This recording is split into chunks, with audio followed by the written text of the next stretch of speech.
When it comes to making a decision about whether you should buy or rent, there's a tremendous amount of facts and circumstances that should play into your decision. There are benefits to owning, there are benefits to renting. Usually the benefits to owning over the long term are greater, and that's what I'm going to talk about right now. Instead of renting and paying down somebody else's mortgage or putting money in somebody else's pocket, at least part of your mortgage payment when you buy is going to be paying yourself back on the principal of your loan. Eventually, most of your payments are going to become your principal on the amortization schedule, and you're going to be paying yourself back for what you borrowed. So that's essentially like savings.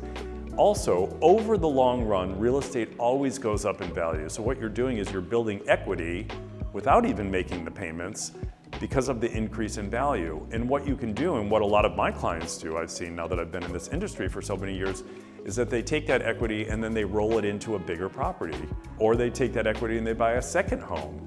But chances are somebody's gonna stay in their property from, say, I don't know, 7 to 10 years, and then they're gonna be able to roll that equity into a new property. If you're renting, you're making non-deductible payments to somebody else, which is cash money going into the landlord's pocket, and also probably helping the landlord pay down their own mortgage.